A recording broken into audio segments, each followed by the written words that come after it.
What quiet strength awakens in an ordinary heart when heaven entrusts a mission that will change the world through love? Welcome, dear listener. As you rest wherever tonight finds you, let this gentle story keep you company. Settle in softly, breathe deeply, and subscribe to journey with us through peace. This is the quiet pilgrimage of Mary of Nazareth, a humble young woman whose tender yes to God carried divine light into a waiting world, shaping history through courage, surrender, and a motherly love that continues guiding hearts toward hope. And so we begin, gently following the soft thread woven from the introduction into the earliest light of Mary's life, as though stepping quietly into a dawn that has not yet revealed its brilliance. In the small, unassuming town of Nazareth, where the hills rolled in gentle curves and the days passed with the steady rhythm of village life, a child was born to Joachim and Anne, a couple who had waited long and prayed deeply. There was nothing outwardly remarkable about their home, nothing that would make a passerby pause, and yet those who truly knew them sensed the peace that dwelled there. It was into this peace that Mary entered the world, wrapped in the tender prayers of her parents, welcomed not only by their longing hearts, but by the silent and watchful grace of God. She grew as children do, but with a gentleness that made the elders smile and whisper blessings over her dark curls. In the quiet corners of the small home, Anne would often pause to watch her daughter, noticing how Mary lingered in silence as if listening to something soft and distant. Sometimes it was the rustling of the olive trees outside, sometimes a passing breeze, but other times Anne wondered if her little girl heard whispers that human ears could not perceive. Yet she asked no questions, for she sensed that some mysteries were better held in the open palm of wonder. Mary's childhood did not unfold in dramatic visions or glowing signs. Instead, it blossomed in the simple fidelity of daily life. She learned to help her mother knead dough and sweep the stone floors. She watched Joachim as he worked with steady hands, carving wood that would one day cradle lamps, repair doors, or fit into the beams of a neighbor's roof. Mary loved to sit beside him, absorbing the quiet patience with which he approached every task. Nazareth was small enough that everyone knew one another, and Mary became known for her kindness before she was old enough to understand why it mattered. When another child cried, she instinctively reached out. When someone dropped a basket of figs, she knelt to help gather them. The elderly especially seemed drawn to her, their lined hands resting on her head in blessing as she passed. And though she was just a little girl, something within her seemed already shaped by stillness, as though her soul had its own delicate rhythm of prayer long before words were formed upon her lips. Those early years were not free from the quiet trials that visit every home. Joachim and Anne, advanced in age compared to many parents, worried often about the future, about whether they would live to see Mary grow, about the uncertainties that hovered over every family in a world shaped by Roman power and local hardship. And yet, in their daughter, they found a strange and steadying peace. Mary seemed to understand suffering with a depth far beyond her age. When she comforted Anne during difficult moments, it felt as though she poured out a compassion that came from a well they had never seen, but relied on deeply. This was not dramatic or mystical. It was simply the tenderness of a child who loved fully and without hesitation. As she grew in height, she grew even more in grace, though no one could have named it as such. They only felt it, the way one senses the warmth of sunlight without needing to look up. Mary's relationship with God, even in childhood, unfolded like a gentle friendship. She would rise early to watch the dawn break over the hills, whispering small prayers of gratitude for the colors that brushed the sky. She lingered near the synagogue, listening from outside when she was too young to enter fully, absorbing the psalms that floated like soft threads through the air. Often she prayed quietly on her own, her hands folded in a way that seemed as natural as breathing. There was no grand spiritual drama, only an ever-deepening attentiveness, as though her heart was slowly being tuned to the melody of God's voice. Those who saw her often described her as serene, but she was not solemn. She laughed easily, played with other children, and found joy in the ordinary beauty of life. Yet beneath her joy was a patience that sometimes made others pause. It was as if Mary understood something, even from her earliest days, about waiting. Not anxious waiting, but the peaceful readiness of one who knows that everything comes in its appointed time. As she reached the years of early adolescence, Nazareth began to recognize in her a young woman of unusual depth. Her presence brought comfort to those around her, though she did not try to draw attention to herself. She lived modestly, with a heart quietly open to the will of God, without yet knowing what He would ask of her. Perhaps it was this openness that made her prayers seem to rise with an innocence and purity that touched heaven. Those who observed her often wondered why her gaze seemed anchored not to what was immediately visible, but to something beyond the horizon, something eternal. And though Mary herself did not yet understand the fullness of her destiny, she felt within her soul a longing that was not the ordinary longing of youth. It was not a desire for adventure or recognition or comfort, but rather a gentle pull towards something, someone, whom she loved without yet seeing fully. Her parents cherished these qualities, though they could not have foreseen where they would lead. Their greatest hope was simply that Mary would grow to be faithful, kind, and steadfast. They taught her the Scriptures, guided her in the rhythms of prayer, and shared with her the stories of their ancestors: Abraham's trust, Moses' courage, Ruth's fidelity, Hannah's surrender. Mary absorbed these stories deeply, not as distant tales from generations past, but as living invitations to place her life, too, into the hands of God. She did not yet know that one day generations to come would speak her name in the same breath as these great figures, whispering prayers to her with the same trust she once offered as a child. She only knew that she wanted to love God, quietly, faithfully, completely.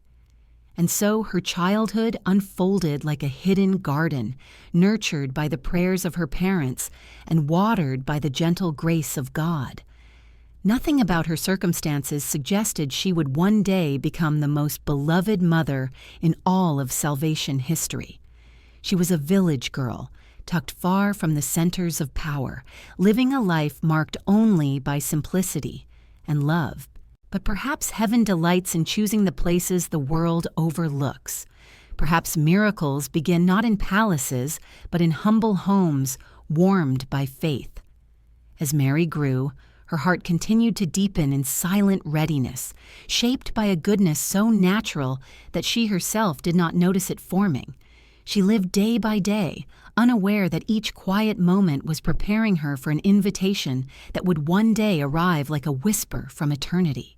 And so, carrying the soft question from before, how heaven prepares a soul for what it has not yet revealed, we step quietly into the moment in Mary's life when the hidden preparation blossoms into a divine encounter. The years had continued their gentle unfolding in Nazareth, each day shaped by slow rhythms, the scent of bread rising from clay ovens, and the hum of work that filled the small village. Mary had grown into a young woman whose life radiated peace without effort, someone whose presence brought comfort simply by being near. She lived simply, tending to household tasks, praying with her family, offering help to neighbors, and letting her heart rest in the quiet certainty of God's companionship.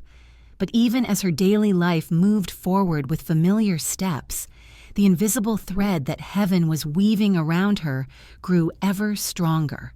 She did not sense it clearly, not as one feels a hand on the shoulder or hears a voice in the room, but rather like a subtle warmth in the soul, a readiness she could not explain.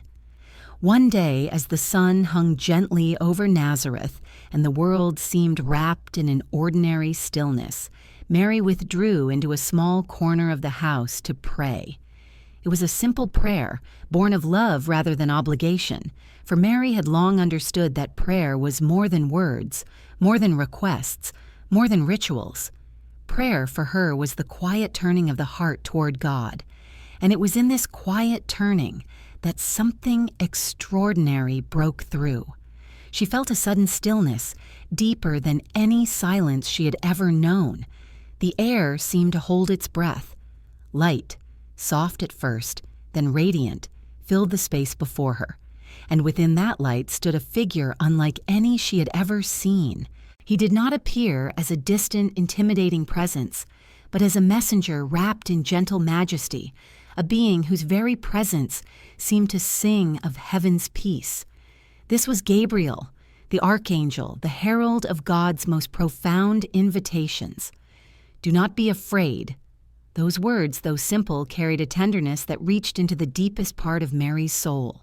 She had not yet spoken, had not moved, yet the angel seemed to know her heart completely, her innocence, her humility, her astonishment. She listened, not as one overwhelmed, but as one whose entire life had been unknowingly preparing for this moment. Gabriel's message flowed like a river of grace. She was chosen to bear a child, not any child, but the Son of the Most High, the one who would reign forever, whose kingdom would have no end. Mary did not recoil or step away. She simply listened, her heart steady but trembling with awe. The angel's words were both wondrous and bewildering. How could this be? She was not yet married, had not known a man. She voiced her question softly, not from doubt, but from sincerity, from a desire to understand the path set before her. Gabriel answered with a promise more mysterious than any she had heard. The Holy Spirit would come upon her, and the power of the Most High would overshadow her. It was an invitation into a divine mystery, one that would transform her life and the world forever. And in that moment, Mary stood at the crossroads between her familiar life and a future she could not fully comprehend. She could have hesitated, could have asked for time, could have stepped back in fear. But she did none of these. Instead, she opened her soul as she always had, simply, humbly, completely, and offered a yes that echoed through heaven and earth. "Let it be done to me, according to your word." It was not merely a consent to bear a child, it was a surrender of her entire self, her plans, her expectations, her comforts, to the will of God. The angel departed, leaving the air once again wrapped in the gentle quiet of Nazareth, yet nothing was as it had been. Mary remained still for a long moment, letting her heart absorb the immense mystery she had just embraced. She did not feel exalted or triumphant. She felt small in a way that was peaceful, like a vessel waiting to be filled. She knew that what had begun within her would unfold step by step, guided not by her own understanding but by God's. The room was the same, the world outside unchanged, and yet within her the dawn of salvation had begun. She placed a hand softly over her heart, not to confirm a physical change, there was none yet, but to steady herself in the awareness that God was nearer to her now than breath. As she rose to resume her tasks, the world seemed bathed in new light. The hum of voices in the village, the creaking of wooden doors, the rustle of leaves in the wind, everything felt touched by the promise she carried. She kept the angel's message in quiet secrecy, for such mysteries are not spoken of lightly. Even those dearest to her would not understand immediately. She moved through her day with humility, knowing that the child conceived within her would grow in silence until the time came for the world to behold him. Yet she was not alone. God, who had chosen her, would accompany her in every step ahead. Mary's yes was not without cost. She knew that her unexpected pregnancy would invite questions, suspicion, even the risk of rejection or shame. Yet she trusted that God, who brought her to this moment, would sustain her through whatever trials followed. There was no fear in her surrender, only the quiet courage that comes from perfect love. And though she did not yet feel the presence of the child beneath her heart, she sensed the warmth of a divine nearness that would accompany her all her days. Her life, once simple, had become a vessel of salvation, though she would never claim such greatness for herself. In the days that followed, Mary prayed often, letting her heart rest in the unfolding mystery. The scriptures she had learned since childhood now shimmered with new meaning. The promises of a Messiah, the longings of Israel, the hopes of generations, all these ancient prayers were being fulfilled within her, and yet she felt profoundly ordinary. She still swept floors, kneaded bread, fetched water, and greeted neighbors. The divine entered quietly, humbly, invisibly, just as she did everything. Perhaps this is why God chose her, because she welcomed His will not with grandeur, but with simplicity. And so we continue, gently carrying the soft glow of Mary's yes into the next chapter of her unfolding journey. For a heart that has surrendered to God often finds itself drawn outward in compassion. After the angel departed, and the divine mystery quietly took root within her, Mary did not retreat into solitude or contemplation alone. Instead, she felt a stirring, a gentle motion within her soul that urged her toward the hill country where her kinswoman Elizabeth lived. It was not merely a desire to visit family, nor even curiosity about the angel's words concerning Elizabeth's unexpected pregnancy. Rather, it was an impulse born of love, a love that could not remain still once divine grace had touched her. Mary, carrying the first quiet flutter of the Incarnation, rose and journeyed with haste, not out of panic or fear, but out of a joy that sought to be shared. The road to the hill country was long and uneven, winding through valleys and rising along narrow paths. Yet Mary's steps remained steady, as though guided by the quiet strength blossoming within her. She had always been accustomed to hard work and long walks, but this journey felt different, wrapped in an interior light she did not fully understand. The sun warmed the hills, and the distant hum of life, birds' calls, murmuring streams, the occasional traveler passing by, seemed to blend with the prayer that rested silently in her heart. She carried no outward signs of her sacred mission, no emblem of her new role. She was simply a young woman traveling to help an older relative, and yet within her, the God who shaped the universe was already knitting Himself into human form. This paradox filled her with awe each time she paused to rest along the road. She would place her hand lightly upon her abdomen, not to feel movement, for it was too soon, but to acknowledge the miracle hidden beneath the surface of ordinary life. When she finally reached the town in the hill country and approached the home of Zechariah and Elizabeth, the air seemed to hold a quiet expectancy. Mary called out a greeting, her voice warm and familiar. But the moment Elizabeth heard her, something extraordinary happened. The child within Elizabeth's womb leaped with a joy that was not her own, a joy stirred by the presence of the one Mary carried. Elizabeth, filled with the Holy Spirit, cried out words that would echo across centuries. "Blessed are you among women, and blessed is the fruit of your womb." Her voice trembled with wonder, for she understood in an instant what no one else yet knew, that Mary's womb held the long-awaited Savior. She felt it not through logic or observation, but through the stirring of grace within her own child, who would one day prepare the way for the Messiah. Mary stepped inside, her eyes filling with gentle surprise. She had expected a simple greeting, not a prophetic blessing. Yet Elizabeth, radiant with joy, continued speaking, praising Mary's faith, her trust, her willingness to say yes to God's invitation.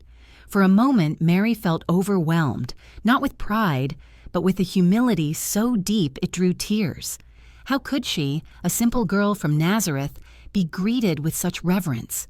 She had never sought praise, had never imagined herself in the company of prophets or great figures of Israel, And yet here she stood, embraced by a woman who recognized the divine presence within her. It was then that something within Mary blossomed fully. Words rose from her soul as naturally as breath, shaped not by rehearsed prayer, but by the overflow of her heart. She lifted her voice in the Magnificat, a hymn of praise that has echoed through centuries in the prayers of believers.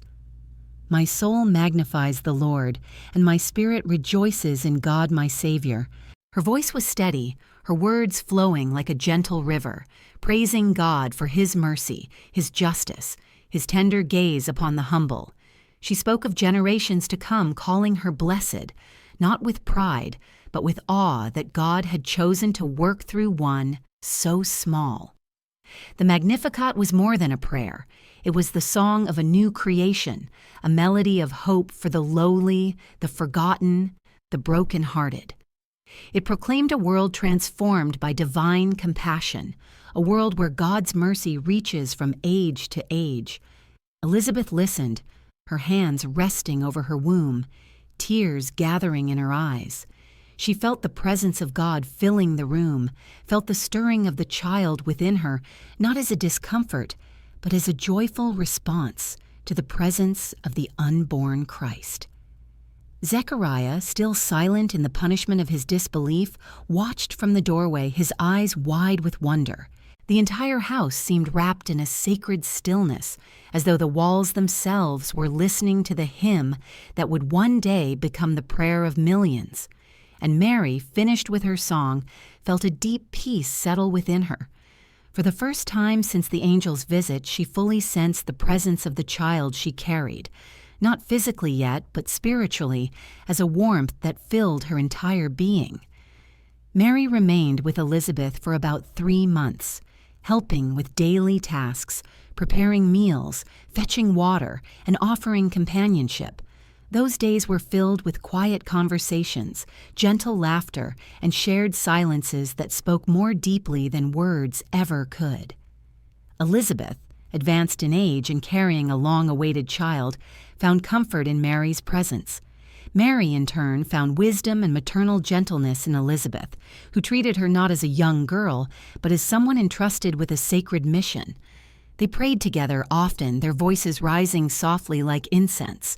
Mary would sometimes rest her hand upon Elizabeth's growing belly, marveling at how God was preparing not one, but 2 miraculous births, each destined to change the world in different ways. In the evenings, when the sky turned a deep violet and lamps were lit within the home, Mary would sit quietly, reflecting on all that had unfolded. She thought of Joseph, of the life they had planned, of the conversations they would need to have. She thought of Nazareth, of her parents, of the long road ahead. Yet she did not fear the unknown. The joy she felt in Elizabeth's presence reassured her that God's grace would always precede her steps, opening doors even when paths seemed uncertain. She learned in those months that joy, when shared, becomes a strength that carries one through future trials. She also learned that humility and greatness are not opposites. In God's plan, they often dwell side by side. When Elizabeth's time to give birth approached, Mary knew it was time to return home. She embraced her kinswoman, prayed over her, and set out once more along the winding roads toward Nazareth. This time she walked not only with joy, but with a deeper awareness of the life growing within her. Her heart felt full, her spirit anchored in trust. The journey had strengthened her, confirming that her yes to God was not a burden, but a blessing that would continue unfolding in ways she could not yet imagine. And so we continue, carrying the lingering echo of Mary's Magnificat as it folds gently into the next chapter of her journey, guiding her steps back toward Nazareth, where life awaited her with its quiet uncertainties.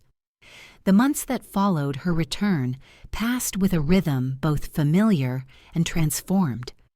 Mary resumed her daily routines, grinding grain, gathering water, praying in the early morning light. But everything she did now held a deeper meaning, for every task was shared with the hidden life growing within her. She often paused during her work, resting her hands over her abdomen as she felt the first delicate movements of the child.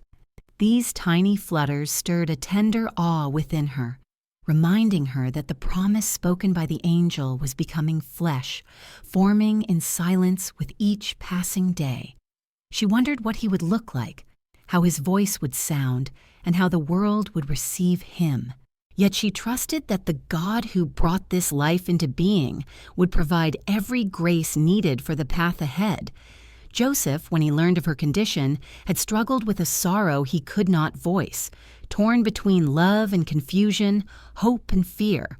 Yet when the angel appeared to him in a dream, reassuring him that the child was conceived by the Holy Spirit, his heart steadied. Joseph awoke with a renewed peace, a sense of responsibility wrapped in reverence, and went to Mary with a quiet resolve. His eyes held not accusation but trust, not hesitation but a surrendered acceptance of God's mysterious plan. Mary felt a soft relief wash over her, grateful not only for his obedience to the angel's message, but for the companionship that would now carry them both through the unfolding mystery. They shared no dramatic words, only a quiet understanding, a mutual recognition that their lives belonged to something far greater than themselves. The months of anticipation moved steadily toward the time chosen by God for the child's birth. And it was during these final days that a decree from Caesar Augustus required every man to return to his ancestral town for registration. Joseph, being of the house of David, was obliged to travel to Bethlehem.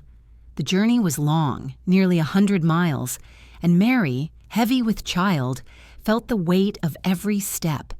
Yet she remained serene, trusting the path laid before them. Joseph prepared their belongings with care, ensuring Mary would have what comfort he could provide. They set out together, moving along dusty roads, through valleys and over gentle hills, surrounded by travelers making their own required journeys.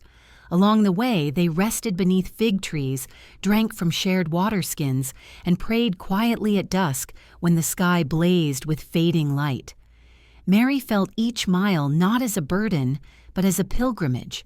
She carried within her the one who would one day call himself the Good Shepherd, the light of the world, the Prince of Peace. Each small discomfort, each jostle of the donkey beneath her, each moment of fatigue, each night spent in a borrowed shelter, became an offering, a silent preparation for his coming. Joseph kept careful watch, shielding her from the harsher elements, adjusting their pace for her well-being, and praying earnestly that they would reach Bethlehem in time. The roads were crowded with families, merchants, and travelers, each unaware that among them journeyed the mother of the Messiah and the guardian chosen to protect him. When they finally approached Bethlehem, the town buzzed with the noise of countless people seeking lodging. The streets were filled with travelers' voices, the smell of livestock, the clatter of vendors, and the anxious hum of those searching for shelter. Joseph knocked tirelessly at doors, but every inn was full, every room already taken. Mary felt the child stirring with an urgency that told her the moment was near. Joseph's worry grew, though he tried to conceal it, offering her gentle reassurances even as doors continued to close before them. At last, an innkeeper, moved by the sight of Mary's exhaustion, offered them a place not within the inn itself, but in the stable where animals were kept. It was humble and dimly lit, but it was sheltered, and Joseph accepted with gratitude. They entered the stable, its air warm and earthy, filled with the soft breaths of animals resting for the night. Joseph cleared a space, gathering fresh straw, arranging a makeshift pallet for Mary. She lowered herself onto it with a quiet sigh, her heart steady, her eyes luminous with trust. The hour had come. The world outside continued in its busy distractions, unaware that within this simple shelter, the greatest moment in history was about to unfold. There were no trumpets, no processions, no gathered crowds. Only the hush of night and the soft rustling of straw. Then, in the quiet that only heaven fully comprehended, Mary brought forth her son. The child emerged into the world with a stillness that seemed to hold eternity within it. She lifted him gently, her hands trembling with awe as she pressed him close to her heart. His skin was warm, his cry soft yet steady, his tiny fingers curling instinctively around hers. It was a moment both utterly human and profoundly divine. Joseph, standing beside them, felt tears gather in his eyes as he beheld the child he was chosen to protect. He bowed his head in reverence, whispering a prayer of gratitude. Mary wrapped the newborn Christ in swaddling cloths, her movements tender and deliberate, and laid him in a manger, the feeding trough of animals, because there was no place else. And yet this manger, rough and simple, became a cradle for the bread of life. The humility of it all did not trouble Mary. She knew that God often chose the smallest, most hidden places to reveal His glory. As she gazed upon the face of her Son, she felt a love that encompassed both her heart and the world beyond it. This child, so small and fragile, held within him the promise of salvation. His breath was soft against her cheek, and in that moment she understood in a new and deeper way the words spoken by the angel months before. Outside, the night sky stretched wide, shimmering with stars, and in the fields nearby, shepherds kept watch over their flocks. These humble men, roughened by labor and accustomed to the cold, became the first to receive heaven's announcement. An angel appeared to them, surrounded by a radiant light that turned night into day. "Do not be afraid," the angel said. The same words Gabriel had spoken to Mary. A Savior had been born, the Messiah, the Lord, and they would find him wrapped in swaddling cloths and lying in a manger. Then a multitude of angels filled the sky, praising God with voices that seemed to dance upon the air. The shepherds, trembling with wonder, hurried into Bethlehem, seeking the child whose birth was announced with such glory. When they found Mary, Joseph, and the newborn Jesus, they knelt with reverence, their hearts overflowing with awe. Mary listened as they recounted the angel's message, and she treasured their words, storing them quietly within her heart. For she understood that God's wonders were not meant for the mighty alone, but for the humble, the poor, the watchers in the night. And so we continue, carrying the quiet radiance of the newborn Christ into the next tender chapter of Mary's journey, a chapter shaped by both wonder and trembling uncertainty. For even as the soft glow of Bethlehem lingered in the hearts of those who witnessed the miracle, an unseen shadow began to grow beyond the horizon. Mary, still marveling at the mystery of her child, held him close each day, watching his tiny features with a love both protective and reverent. Joseph, faithful and steady, ensured that mother and child had everything he could provide in such humble circumstances. The days after Jesus' birth passed quickly, filled with the simple rhythms of caring for a newborn, the gentle cries in the night, the scent of fresh straw, and the warm closeness that filled their makeshift home. Yet Mary sensed that their peace would not remain untouched. She could feel the fragile boundary between safety and danger, between hiddenness and revelation, and her heart grew quietly more vigilant. Not long after the shepherds knelt in the stable, another group of visitors arrived, Magi from distant lands, guided by a star whose brilliance inspired their long, arduous journey. Mary watched as these learned men entered the humble space with awe, kneeling before her child as though before a king. Their gifts, gold, frankincense, and myrrh, seemed almost otherworldly against the roughness of the manger. Mary received them with grace, storing their meaning in her heart, though she did not yet grasp the fullness of what they signified. She only knew that God, in His mysterious providence, was revealing the identity of her child not to rulers in palaces, but to seekers who followed a light others did not notice. And as the Magi departed, their quiet reverence lingered in the air like incense, leaving Mary with a deeper awareness that her child's life would draw souls from far beyond the borders of Israel. But this moment of reverence was followed by a command given in urgency. An angel appeared to Joseph in a dream, warning him that King Herod sought the life of the child. Joseph awoke with fear yet immediate resolve. Without hesitation, he told Mary they must flee, now before dawn, before danger approached.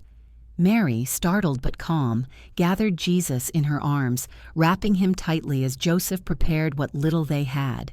The urgency in Joseph's voice was matched by Mary's inner trust. She did not question the sudden upheaval.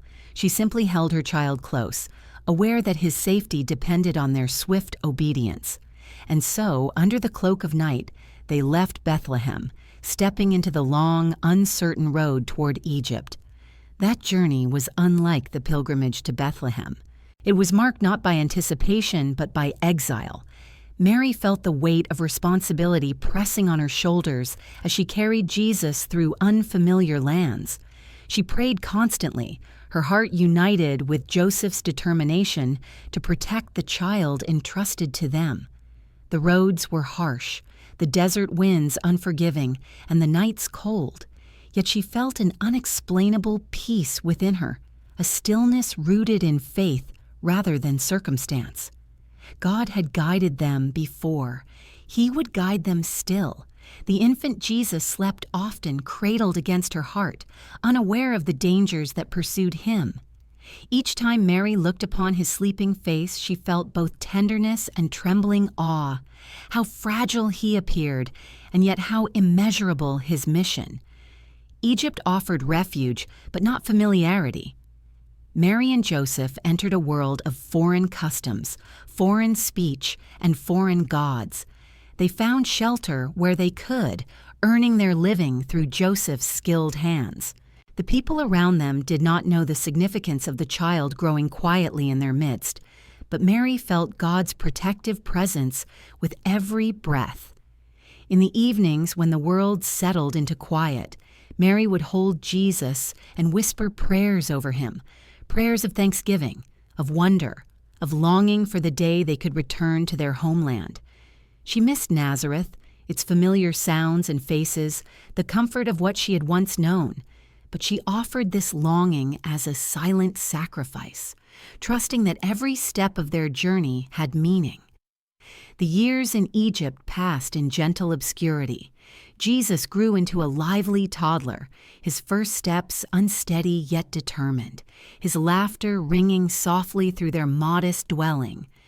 Mary watched him with eyes filled with love, marveling at the mystery of a divine child who reached for her like any other, who cried when frightened and clung to her when tired. She felt the deep humility of motherhood, realizing that raising the Son of God meant embracing both the ordinary and the miraculous in equal measure. She saw in Jesus a perfect innocence, a curiosity that hinted at a wisdom beyond his years, and a tenderness that seemed to reflect the Father's love. When the angel appeared to Joseph again, telling him that Herod had died and it was safe to return, Mary felt a wave of relief wash over her. The long exile was ending. They packed their belongings once more and set out on the road back toward Israel. The landscape changed as they traveled, the familiar hills of Judea rising once again in the distance. Yet their return was not without caution, for Joseph learned that Herod's son now reigned in Judea. Guided by the angel's warning, they settled in Nazareth, the quiet village where Mary had once walked as a young girl. She breathed deeply as she stepped again onto its soil, feeling both nostalgia and a new awareness of how her life had been transformed. Nazareth embraced them silently, without fanfare. Life resumed its steady pace. Mary swept the floors of their small home, prepared meals, fetched water, and taught Jesus the prayers she had whispered since her own childhood. Joseph carved wood in the warm light of their modest workshop, creating the tools and furnishings that sustained their livelihood. And Jesus grew, not in divine bursts of glory, but in the slow, hidden ways of children everywhere. Mary cherished these years, aware that they were gifts of quiet before the storms that would one day come. She listened to Jesus' questions, watched his fascination with the world, and guided him with gentle firmness. There were moments when she glimpsed something extraordinary in his gaze, a depth that brought tears to her eyes. Yet she never felt afraid. She simply felt honored to walk each day beside him. As the seasons turned and the years passed, Nazareth became the cradle of the Holy Family's hidden life. Jesus' childhood unfolded in peace, shaped by love and warmth. Mary felt her heart expand with each passing day, learning not only how to mother him, but how to trust him, even when she did not fully understand his path. She sensed that his mission, though distant, would one day draw him away from home. But for now, she savored every moment.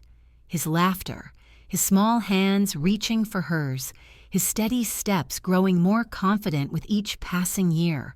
And so we continue, carrying the lingering warmth of Nazareth's quiet years into the next moment that would shape Mary's understanding of the child she loved so deeply.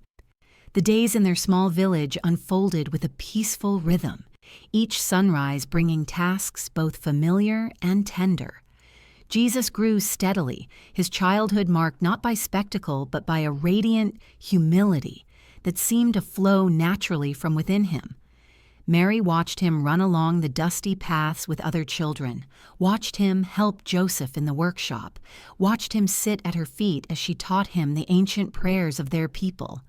He absorbed every word with a seriousness far beyond his years, yet he carried himself with the lightness of a child who delighted in life. Mary cherished these moments, holding them quietly in her heart, aware that time was moving ever forward and that each season, though simple, held the seeds of God's unfolding design. When Jesus reached 12 years of age, the age when Jewish boys took on greater responsibility in the covenant, Joseph and Mary prepared for the yearly pilgrimage to Jerusalem for the feast of Passover. It was a journey they made with reverence and joy, part of the living tradition woven through generations of faithful families. The road to Jerusalem buzzed with the sound of travelers, children's laughter, men discussing scripture, women sharing food as they walked. Jesus moved among the crowds with quiet attentiveness, listening to the stories of elders, asking thoughtful questions, and offering help wherever needed. Mary observed him with a mother's pride, marveling at the blend of innocence and wisdom that shone through his every gesture. Jerusalem, magnificent and bustling, greeted the pilgrims with its towering walls and sacred air. The temple rose above them with solemn beauty, and Mary felt her heart swell as she watched Jesus gaze upon it with an intensity she had not seen before. They celebrated the feast with deep devotion, offering prayers, remembering God's saving acts, and joining in the traditions that shaped their identity as a people. Jesus absorbed it all, the rituals, the teachings, the echoes of prophecy, like one who recognized the place not as a distant symbol, but as a homecoming of the soul. Mary sensed it too, though she could not yet articulate what stirred her heart. When the feast ended, the caravans began their journey home. Mary and Joseph, traveling with relatives and friends, trusted that Jesus walked among the young boys of their group.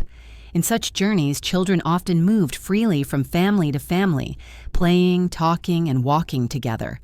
It was only when evening settled over the road and families gathered to rest that Mary felt a gentle alarm rising within her. She scanned the faces around her, expecting to catch a glimpse of Jesus' familiar smile. But he was not there. Joseph joined her, calling out to relatives, searching among the travelers, their voices tinged with growing concern. No one had seen him. Their hearts tightened with fear, not a fear of punishment or mischief, but the deeper fear that rises when a beloved child seems lost in a world too large to grasp. They turned back toward Jerusalem immediately, leaving the safety of the caravan and retracing their steps along the road they had just traveled. Mary's heart pounded with every mile, her mind racing with questions she could not quiet. Had he been hurt? Had he wandered too far? Had someone taken him? She clutched her shawl tightly, whispering prayers under her breath. Joseph walked beside her, his face drawn in silent worry. The journey that had once felt filled with faith now felt heavy with uncertainty. When they reached Jerusalem, the city, so vibrant during the feast, now felt vast and overwhelming, its winding streets echoing with unfamiliar noises. They searched everywhere: markets, courtyards, places where children played, places where pilgrims rested. They asked passerby after passerby, each answer adding to their growing despair. 3 days passed, 3 long, aching days. Mary felt each hour press against her heart like a weight she could scarcely bear.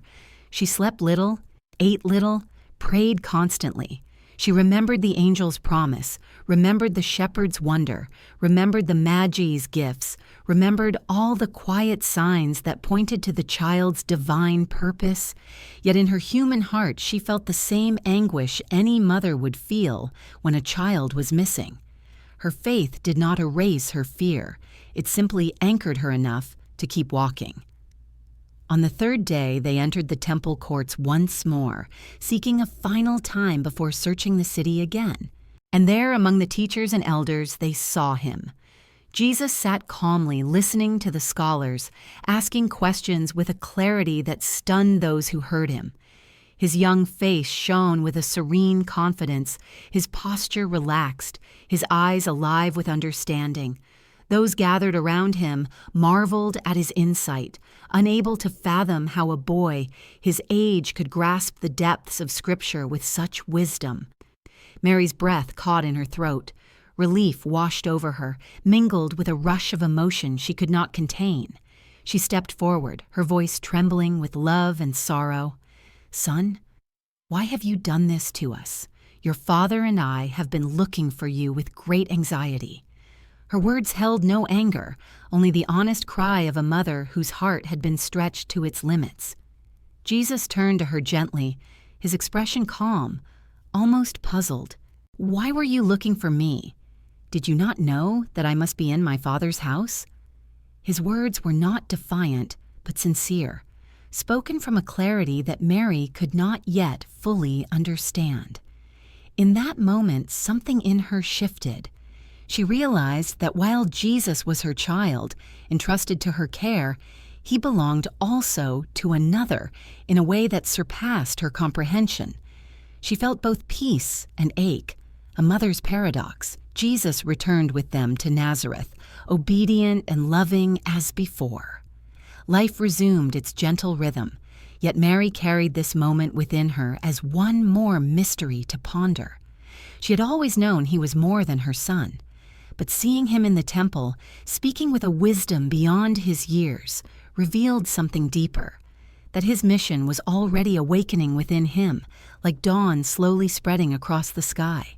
She continued to watch him grow, continued to guide him with love, continued to keep every moment, every question, every glance, every word stored carefully in her heart, for she knew that these treasures, quiet and hidden now, would one day unfold into the fullness of God's plan. And so we continue, carrying the quiet question about pondering mysteries into the next gentle unfolding of Mary's journey, stepping from the tender years of Jesus' childhood into the dawning moments of his public mission. Time had passed quietly in Nazareth. Jesus had grown into adulthood, working beside Joseph until the day came when that faithful guardian of the Holy Family departed this world in peaceful trust. Mary mourned Joseph with deep love, holding his memory in her heart as she stepped into a new season of life, guided solely by her son's presence. She watched Jesus move with a steady calm, his hands skilled from years of labor, his eyes carrying a wisdom that seemed to see both the present moment and something far beyond it. Life in their home continued with gentle rhythms, yet Mary sensed a shift, subtle at first, like the soft breeze that hints at a coming season. Jesus prayed more often in the hills, lingered longer in quiet reflection, and carried within him a readiness Mary could not name but understood. When Jesus left Nazareth to begin his public ministry, Mary felt the ache and beauty of the moment intertwined. She knew his departure was not a rejection of home, but a fulfillment of the mission that had been stirring since his earliest days. She watched him walk away with a tender mix of longing and peace, aware that her days of guiding him with a mother's hand were giving way to a different kind of closeness, a closeness rooted in faith rather than proximity. She prayed for him constantly, her heart attuned to the gentle movements of God's will. Word soon began to spread of Jesus' presence by the Jordan River, where John the Baptist was preaching and baptizing. Mary heard of his baptism, of the voice from heaven, of the Spirit descending like a dove. She listened to these reports with quiet awe. She had always known he was the Son of the Most High, yet hearing that heaven itself had spoken aloud, a confirmation of his identity, stirred something deep within her soul. She understood now that his time had truly begun. Not long after, Mary found herself invited to a wedding in Cana, a small village not far from Nazareth. Weddings in their culture were vibrant, joyful occasions, filled with music, dancing, and feasting that could last for days. The celebration drew families together in a way that strengthened community bonds. Mary attended with the same grace she brought to every gathering, offering help to the hosts and sharing in the joy of the couple being joined in marriage. Jesus was there as well, along with several of his newly gathered disciples. Mary observed him with soft admiration. Though he blended easily into the celebration, she could sense the quiet dignity with which he carried himself, the attentive way he listened to those who approached him, the way hope seemed to follow him into every room. The feast continued with abundant laughter and warmth, but beneath the music and joyful chatter, Mary noticed something amiss. The wine, the symbol of celebration, hospitality, and shared joy, was running out. She saw the strain on the faces of the hosts, understood the embarrassment they feared, and felt compassion rise in her heart. Mary had always been attentive to the needs of others, often noticing concerns before they were spoken. With gentle steps, she approached Jesus. She did not command him, nor assume she understood the fullness of his mission. She simply stated the truth with quiet trust. They have no wine. Jesus met her gaze with a depth that held both love and the solemn awareness of his divine mission. "Woman," he said softly, "what does this have to do with me? My hour has not yet come." His words were not a rebuke, but a gentle reminder that his actions flowed from his Father's will. Yet Mary, who had pondered his mysteries since his birth, understood something even in his hesitation. She turned to the servants with serene confidence and said, "Do whatever he tells you." It was not presumption. It was faith. She knew that her son's heart was moved by compassion, and she trusted that if he acted, it would be in perfect harmony with God's timing. Jesus rose quietly, stepping toward the 6 large stone jars used for ceremonial washing. He instructed the servants to fill them with water, each jar capable of holding many gallons. They obeyed without question, filling them to the brim. Mary watched with calm expectancy, her heart steady, her eyes shining with a mother's trusting love. When the jars were full, Jesus told the servants to draw some out and take it to the steward of the feast. As the steward tasted it, his eyes widened in astonishment. The water had become wine, rich, abundant, and of such quality that he could scarcely believe it had appeared so late in the celebration. He approached the bridegroom, exclaiming that most hosts served the best wine first, saving the lesser for later. But here, the best had been saved for last. The miracle passed quietly among the servants and disciples, but its significance did not escape Mary. She felt her heart swell with awe as she realized that Jesus had performed his first public sign, not in a synagogue, not before the powerful, but in the middle of a simple wedding feast, prompted by her compassionate concern. It was a miracle born of both divine generosity and motherly intercession. Mary understood more deeply than ever that God worked through small moments of human need, through gestures of love, through the gentle noticing of those who lacked what they needed. The disciples watched Jesus with new eyes, their faith growing as they witnessed his glory revealed in a way so quietly miraculous. Mary watched him too, not as a child in a temple, nor as a carpenter at Joseph's side, but as the one whose presence transformed ordinary water into a sign of God's overflowing grace. Yet there was no triumph in her expression, no pride, only gratitude and the steady awareness that every miracle would draw him farther along the path that would one day lead to the cross. The celebration continued, laughter and music rising once more as the fear of embarrassment faded from the hosts' faces. Mary mingled among the guests with her familiar gentleness, but her heart remained anchored in the quiet wonder of what had unfolded. Jesus, moving with calm humility, did not seek attention or praise. He simply offered what was needed, quietly revealing the compassionate heart of God. As the wedding feast gradually drew toward evening, Mary found a moment of stillness, watching the lamps flicker against the darkening sky. She thought of all she had treasured in her heart: Gabriel's words, the stable in Bethlehem, the exile in Egypt, the long years in Nazareth, the moment in the temple when she glimpsed his destiny. And now this, his first sign, given not with spectacle, but with tenderness. And so we continue carrying the quiet realization from Cana, how grace unfolds through simple faith, into the widening path that now lay before Mary. For after that wedding feast, Jesus' public ministry truly began. Word traveled swiftly through villages and market towns. A teacher had arisen, one whose voice carried the warmth of truth, one whose touch brought healing, one whose presence stirred hearts long resigned to silence. Mary heard these reports with both awe and the calm recognition of one who had waited years for a seed to bloom. She had known Jesus' mission would one day unfold before the world, but knowing something in faith and witnessing it with one's eyes are different kinds of understanding. Now she watched as the quiet child she had cradled, the young boy she had searched for in the temple, the man she had sent forth from Nazareth, stepped fully into his calling. Yet Mary did not pursue him with anxious urgency or attempt to hover protectively around him. Instead, she followed at a respectful distance, allowing him the freedom of his mission while offering her steady presence whenever paths brought them together. She moved among the crowds with humility, blending easily into the background, her veil drawn softly around her face.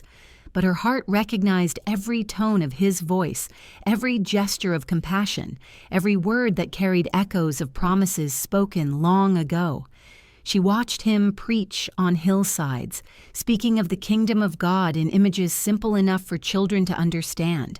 Seeds falling on good soil, lamps shining in the darkness, shepherds seeking lost sheep. Mary felt these parables settle gently within her, like ripples of truth extending across a lake. She sensed the divine tenderness behind each teaching, and as she listened, she understood in fuller ways what she had glimpsed in Bethlehem, in Nazareth, in Cana, that God was revealing his heart to the world through her son's humanity.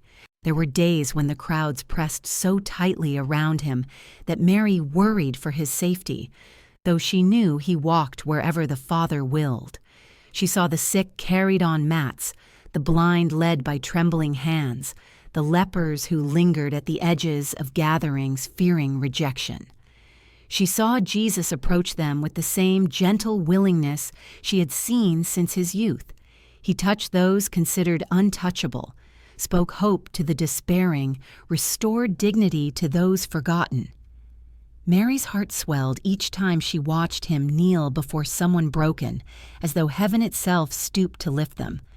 She remembered the child who once reached instinctively to comfort others, now grown into a man who brought healing not only with touch, but with the authority of divine love. Yet Mary also witnessed the misunderstandings that followed him like shadows. Some in the crowd sought only signs, not truth. Others whispered doubts, confused by his compassion or unsettled by his authority. Even within his extended family, there were moments when confusion arose, as people wondered why Jesus spent so much time with sinners, tax collectors, and outcasts. Mary did not always understand the full scope of his actions either, but she trusted him completely. She saw the faith in his eyes, the confidence with which he spoke of his Father, and she held fast to the angel's promise that his kingdom would have no end. Whenever doubts brushed against her heart, she returned to silence and prayer, the same silence that had guided her since childhood. On one occasion, Mary arrived among a large crowd where Jesus was teaching. The house was so crowded that she could not enter. Someone told Jesus, "Your mother and your relatives are outside, asking for you." Jesus responded in words that puzzled many, but did not wound her. "Who is my mother? Who are my brothers? Whoever does the will of my Father in heaven is my brother and sister and mother." The words, though enigmatic, did not diminish Mary's place in his heart. Instead, they widened it, revealing that his mission extended beyond biological bonds into a spiritual family gathered in faith. Mary understood this. She felt no sting in his response. She knew her motherhood was not diminished, but deepened, for she had always said yes to the Father's will. She quietly returned to her place among the listeners, reflecting on how Jesus was teaching the world to love beyond the boundaries of blood. There were also moments when Mary offered her quiet presence not only to Jesus, but to those who followed him. She became a gentle source of comfort to the women who traveled with the disciples, offering them guidance, prayer, and a motherly warmth that steadied their hearts when the road grew difficult. They came to love her deeply, recognizing in her a strength forged through years of trust. Mary's presence among them was not official or proclaimed. It was felt, like a lamp glowing softly in a corner. Her gaze carried understanding, her silence carried wisdom, and her prayers carried them through long nights when uncertainties pressed close. As Jesus' ministry grew, the opposition against him grew as well. Some questioned his authority, others felt threatened by his popularity, and still others feared what his teachings might stir among the people. Mary sensed this tension, felt it like a subtle tightening in the air whenever she visited towns where the religious leaders gathered. Yet she did not shrink back in fear. She simply prayed more fervently, lifting Jesus in her heart to the Father, trusting that every step, joyful or painful, was known to God. Yet even amid rising tension, there were moments of profound happiness that Mary treasured. She watched Jesus call his disciples by name, forming bonds that would one day carry the gospel to the ends of the earth. She witnessed miracles that whispered heaven's nearness, the calming of storms, the multiplication of loaves, the raising of the dead. Each miracle deepened her awareness that God's power was working through him in ways both tender and majestic. She sometimes stood at the edges of these scenes, her veil stirring in the breeze, her hands folded in silent adoration. She did not claim attention or recognition. She simply accompanied, as she had always done. There were moments, too, when Jesus' gaze met hers across a crowd. In those glances, Mary saw both the love of a son and the solemn knowledge of one who carried the burden of the world. Nothing needed to be spoken. She understood. And he knew she understood. These quiet exchanges fortified them both in ways words never could. And so Mary followed, not in the forefront, not as a teacher, not as a miracle worker, but as a steady witness to the unfolding of salvation. Her faith was not loud, it was persistent. It was not filled with explanations, it was filled with trust. She supported Jesus through presence, prayer, and the unwavering love that had shaped his earliest years. For Mary, this was her vocation, to accompany the Messiah who had once been her child, to walk beside him with courage, to let her heart expand with both joy and sorrow as God's plan unfolded. And so we continue, carrying the quiet question of how a mother prepares her heart for suffering into the next solemn movement of Mary's journey, a movement where joy and sorrow begin to intertwine like threads of a single tapestry. Jesus' ministry had blossomed across Galilee and Judea, touching countless lives with healing, forgiveness, and words that awakened dormant hope. Yet with each miracle, Mary sensed a deeper current beneath the surface. She noticed how the crowds grew larger, how expectations swelled, how the whispers of the religious authorities sharpened into suspicion and hostility. What had begun in wonder was now heaving under tension, like air thickening before the first rumble of a storm. And Mary, who had pondered every moment of her son's life since the day Gabriel appeared, felt that storm approaching with a clarity only a mother's heart can hold. She had long known that Jesus' mission would not be met with universal welcome. Simeon's prophecy in the temple, spoken when she first brought her infant son to present him to God, echoed softly in her mind, "A sword will pierce your own soul." For years, that prophecy had rested quietly, like a seed waiting in darkness. But now it began to stir within her, awakening with each passing day.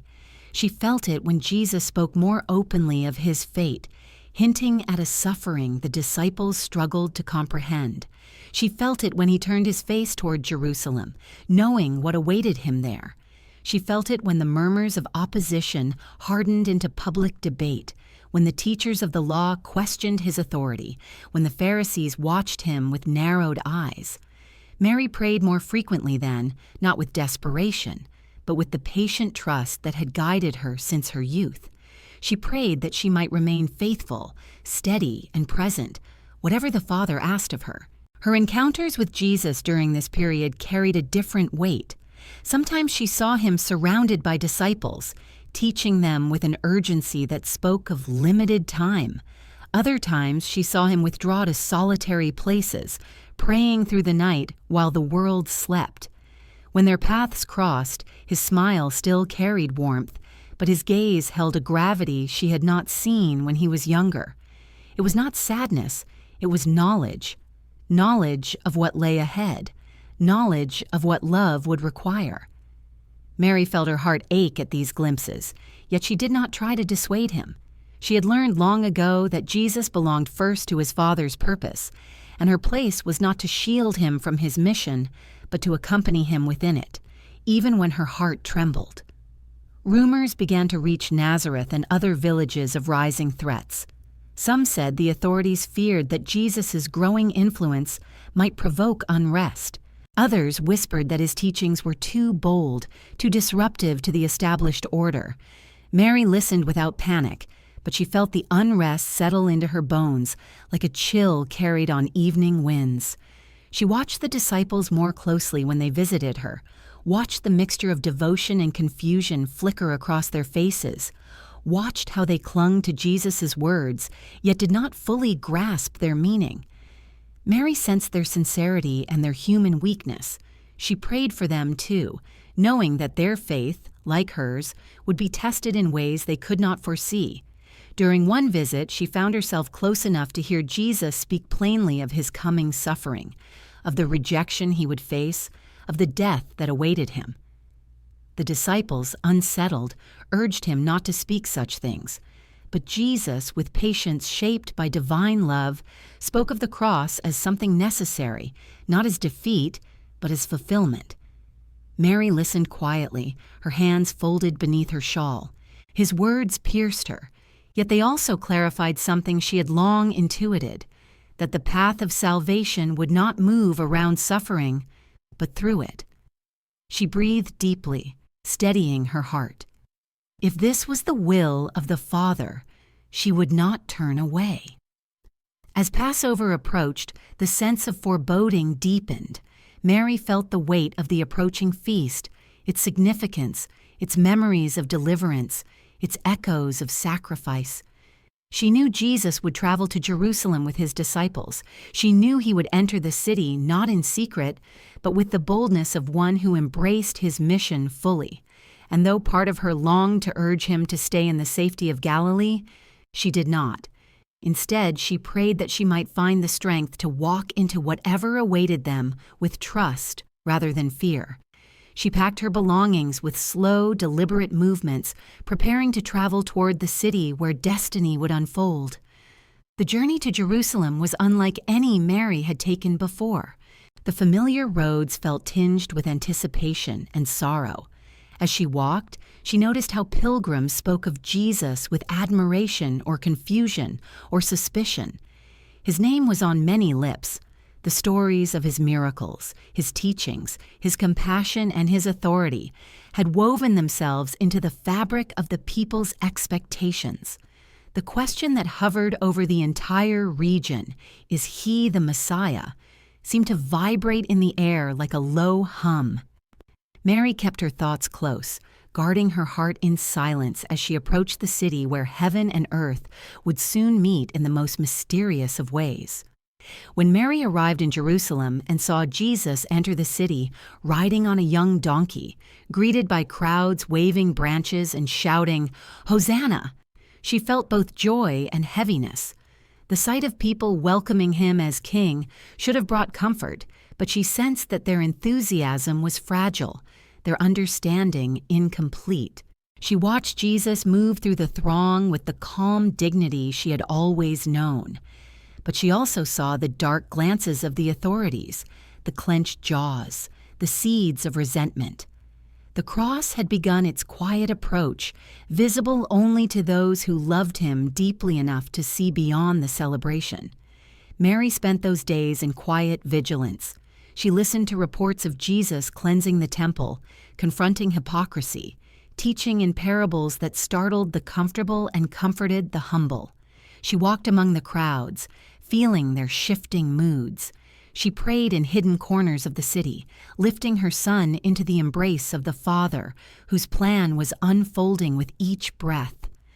The closer she drew to Jesus' final days, the more she felt the prophecy of Simeon awaken fully within her. The sword that had long rested quietly at the edges of her life now pressed gently, unmistakably against her soul. Yet even in the growing darkness, Mary's faith did not waver. She had walked with Jesus from Bethlehem to Egypt, from Nazareth to Cana, from quiet fields to crowded streets. She had witnessed his tenderness with the broken, his patience with the confused, his authority over sickness and storm. She knew his mission was rooted in love, and she trusted that love, even when it led towards sorrow. And so we continue, carrying the quiet tremor of approaching sorrow into the moment where love and suffering meet in their deepest and most transformative form. The final days of Jesus' earthly life unfolded with a heartbreaking mixture of tenderness and betrayal, hope and despair, trust and human frailty. Mary, who had long prepared her heart for a mystery she could sense but not fully comprehend, found herself drawn into the center of a storm that would shake the foundations of the world. Jerusalem, which only days earlier had echoed with shouts of "Hosanna," now felt heavy with tension, as though the very stones knew something sacred and terrible was near. The night Jesus was arrested, Mary felt an unease she could not explain. She had been praying, lifting her heart to God with the same steady trust that had guided her since childhood, when a whisper of fear brushed her soul. She did not know what had happened in the garden, did not yet know of the kiss that betrayed him, the torches that pierced the darkness, or the chains placed upon the wrists that had healed so many. But she sensed the tearing of peace, the breaking of something holy. Before dawn, whispers reached her of Jesus being taken before the authorities. The words came with confusion and dread, spoken by those who did not fully understand what they had witnessed. Mary listened, and though her heart clenched, she did not collapse under the weight of fear. Instead, she stood with the quiet strength that had always defined her. Not strength rooted in denial or illusion, but in trust that even this, as terrible as it seemed, lay within the Father's will. As morning light crept across the city, rumors multiplied.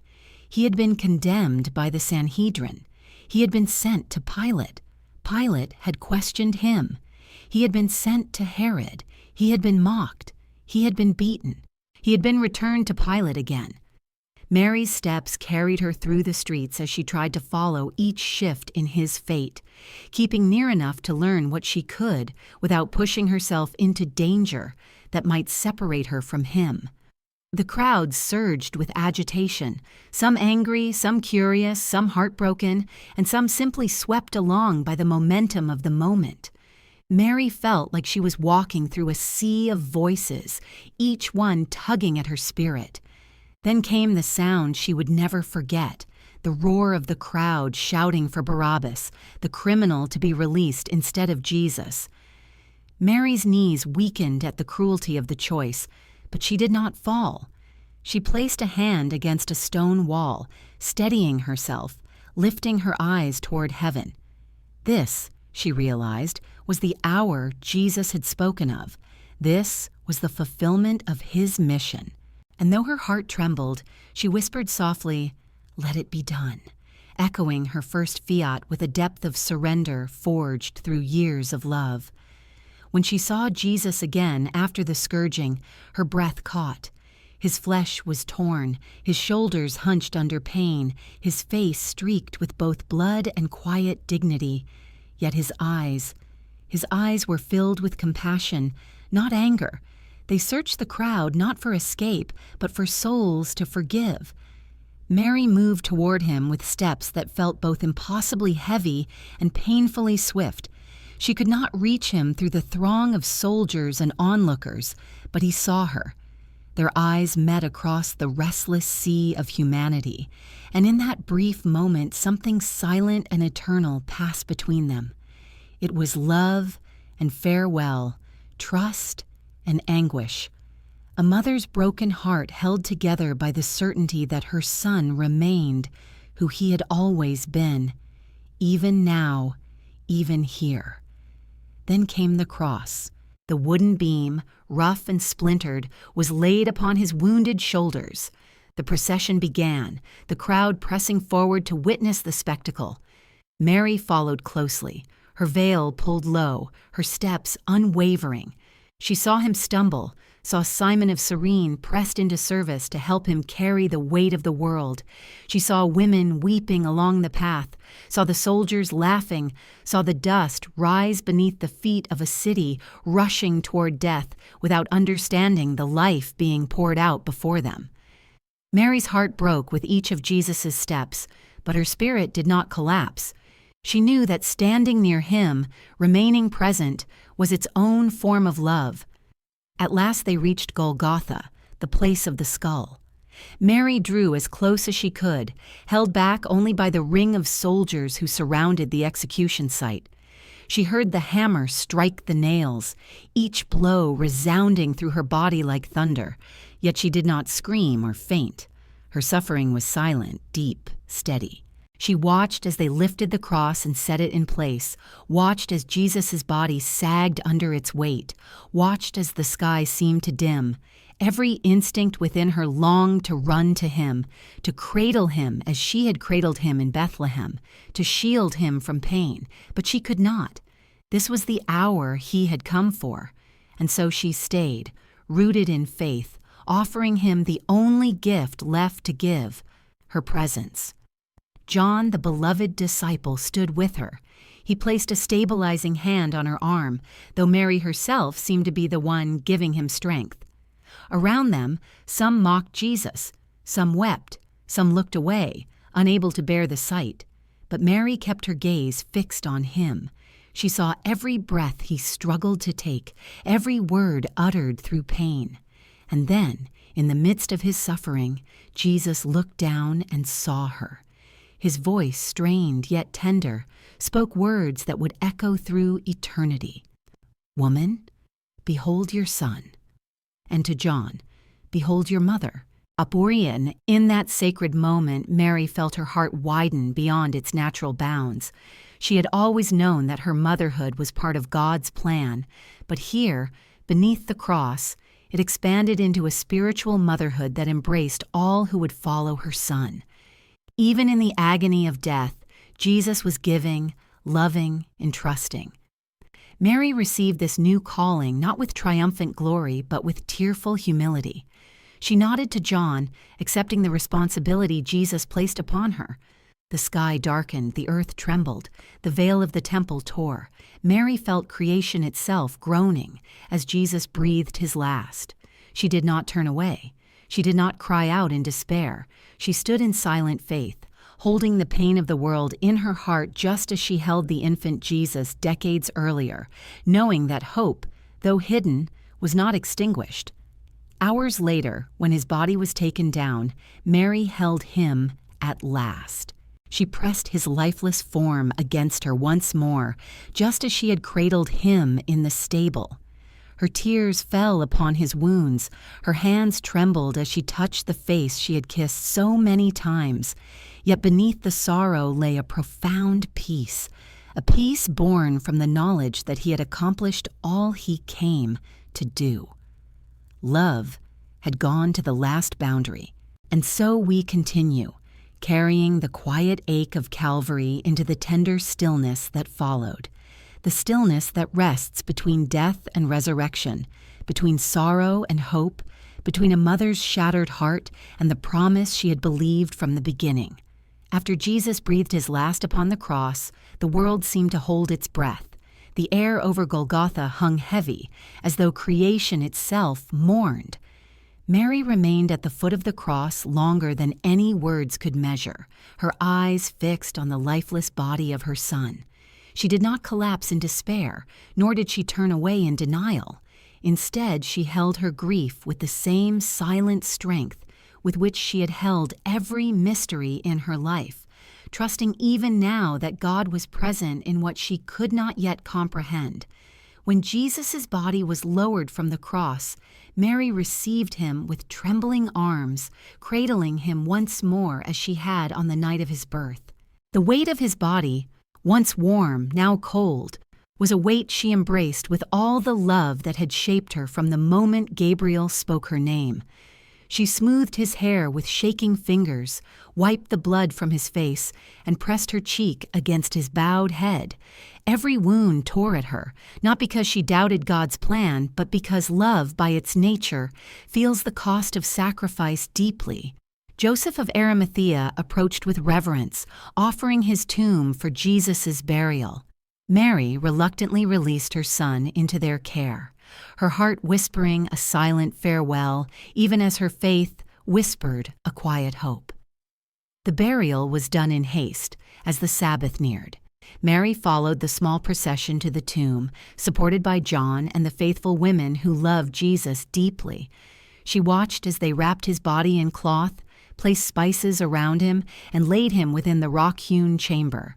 When the stone was rolled across the entrance, sealing him in darkness, Mary felt a sorrow so deep it threatened to silence her breath. Yet even in that sorrow, she did not despair. She stood before the sealed tomb with her hands folded, her eyes lifted toward heaven, silently surrendering this final agony into the hands of the Father who had accompanied her through every moment of her life. The Sabbath began. Jerusalem grew quiet. Mary returned with the disciples to a place of refuge, though refuge felt like an impossible word. The room they entered was dim, shadows flickering along the walls, the silence heavy with grief. The disciples wept openly, their faces etched with confusion, guilt, fear, and love.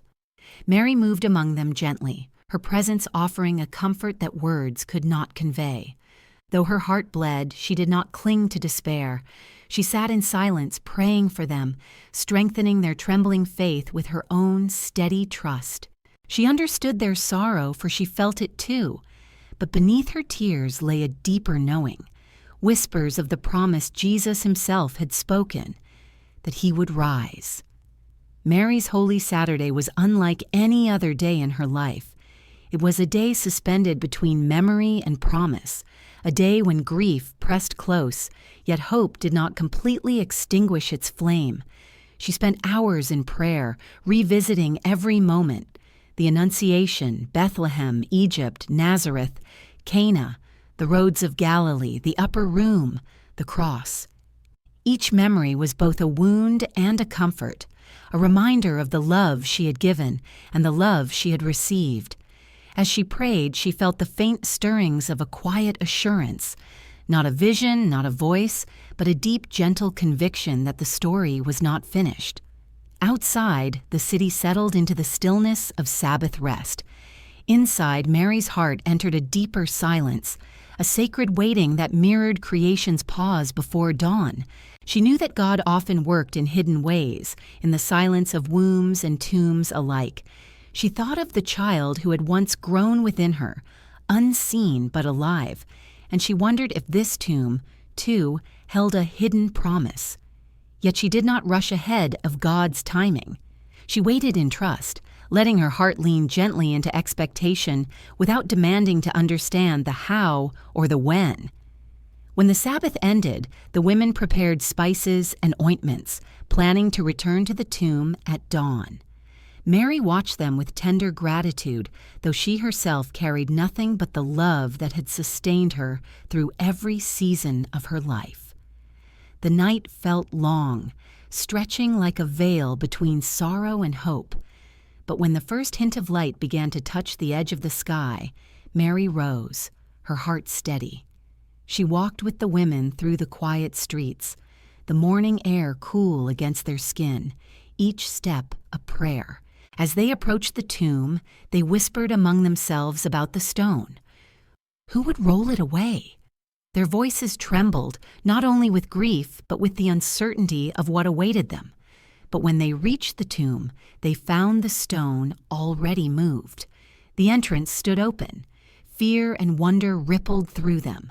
The women hurried inside while Mary, breath catching in her chest, lingered at the threshold for a moment. Then she stepped into the tomb's dim interior and found it empty. Empty, except for the grave cloths folded with care. The shock struck them all differently. Some trembled, some cried out, some fled to tell the disciples. But Mary remained for a moment in the silence of the empty space, letting the truth wash through her. The emptiness was not a void, it was a beginning. She felt a trembling joy rise from deep within, fragile yet unmistakable. Something had happened, something wondrous, hidden, sacred. When she stepped back into the garden, the morning light broke fully over the horizon, illuminating the world with gentle gold. She stood among the trees, her breath soft, her heart lifted toward the one she had loved beyond all measure. And although the Gospels do not record a meeting between Mary and the risen Jesus in explicit detail, the tradition of the Church has long held that Jesus, in his resurrected glory, appeared to his mother first. How could he not? She who had carried him into the world, who had walked every step of his mission with faith, who had stood at the foot of his cross with unbroken love. How could he fail to come to her in the radiance of new life? And so we imagine that sacred moment with reverent tenderness. Mary in the garden, tears upon her cheeks, raising her eyes as a familiar voice speaks her name. Mother. She turns, and there he stands, alive, radiant, glorified, yet unmistakably her son. Her heart, already stretched beyond its limits, expands again with joy, so profound it becomes a kind of prayer. She falls to her knees, not in disbelief, but in awe.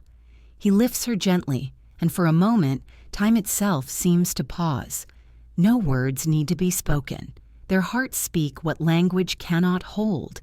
Mary's sorrow melts into a joy that is deeper than any earthly happiness, a joy rooted in the victory of love over death. She knows now with a clarity beyond all understanding that the cross was not the end, but the doorway to new life. Her faith, tested in the deepest darkness, now shines with a brilliance born of the resurrection. And so we continue, carrying the soft question of how one carries resurrection joy into daily life, stepping gently into the tender and transformative season that followed the dawn of Easter morning. For Mary, the resurrection was not only a moment of immeasurable consolation, it was also the beginning of a new kind of motherhood, one that extended far beyond her own heart, embracing a growing community of believers whose world had just changed forever. The joy she felt in the risen Christ was deep, steady, and luminous, yet not loud or triumphant in the way the world often imagines victory. It was a joy that settled into her like warm light, a joy rooted in the certainty that love had conquered death, that her Son had fulfilled the mission the Father entrusted to him, and that the story of salvation had entered its next chapter. In the days following the resurrection, Mary lived in a quiet radiance. She was present among the disciples, offering a calm strength that helped anchor their still fragile faith. Many of them were overwhelmed by wonder, by confusion, by gratitude so great they could scarcely breathe under its weight. They spoke in hushed voices about the appearances of Jesus on the road to Emmaus, in the upper room by the Sea of Galilee.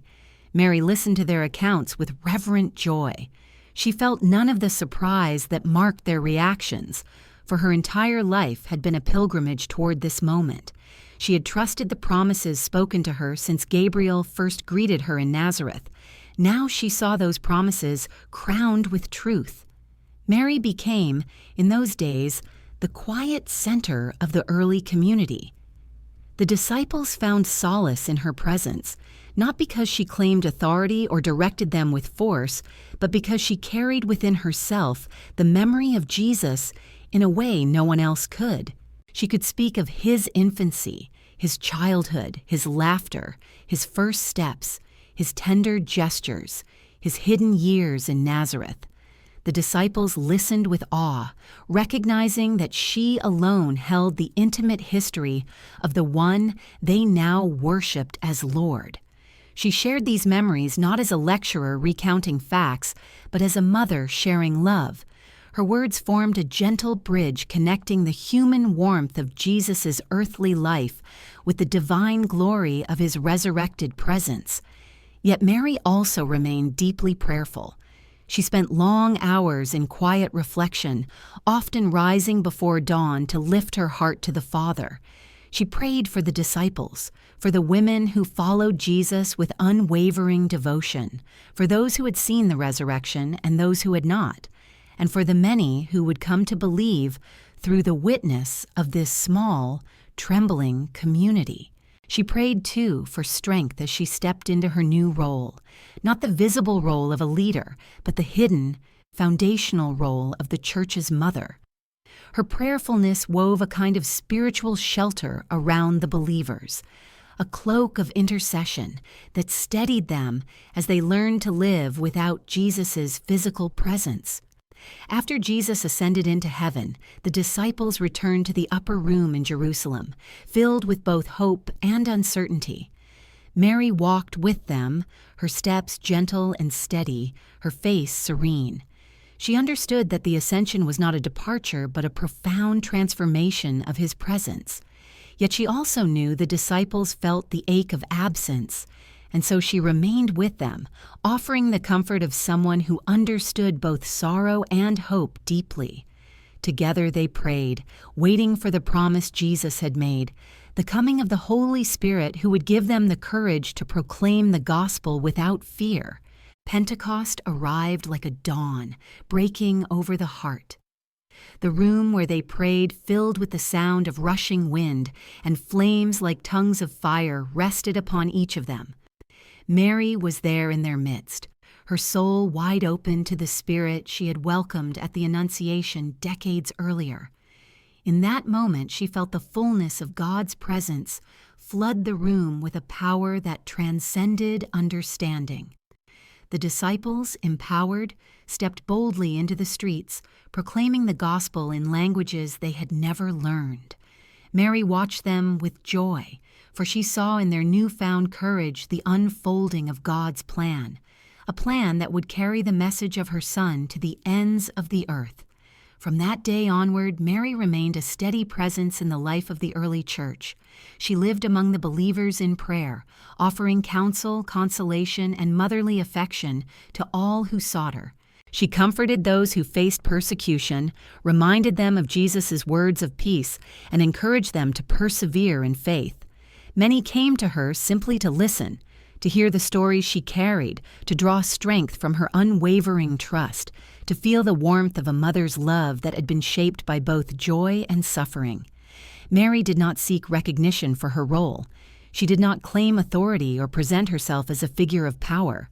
Rather, she embodied the same humility that had marked her since childhood, yet her presence was a source of unity among the believers.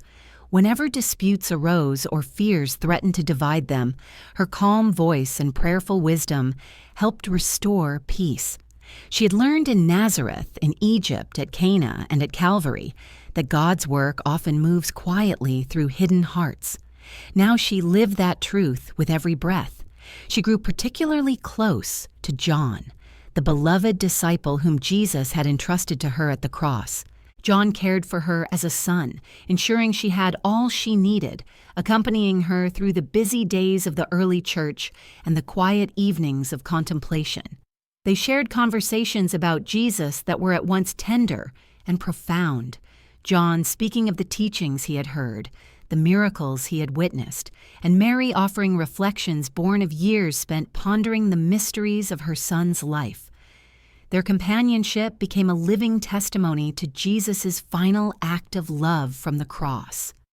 As the years unfolded, Mary began to sense that the season of her earthly life was drawing to a close. Yet she felt no fear. Her life had been a tapestry woven by God's hand, each thread shaped by grace. She had said yes in Nazareth. She had journeyed through joy and sorrow, through hidden years and public revelation, through loss and resurrection.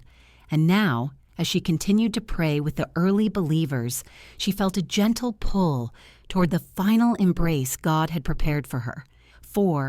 And so we continue, carrying the quiet question of how resurrection joy permeates every corner of life, moving now toward the final earthly chapter of Mary's journey, a chapter that unfolds with the same tenderness, humility, and divine mystery that marked the beginning of her story.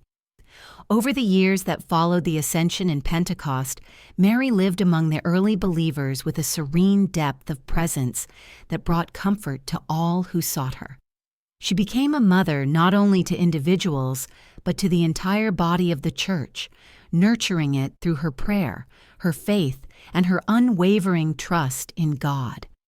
Though the world around her buzzed with both the fervor of new conversions and the shadows of rising persecutions, Mary moved quietly through each day with a heart anchored in the peace her risen Son had promised.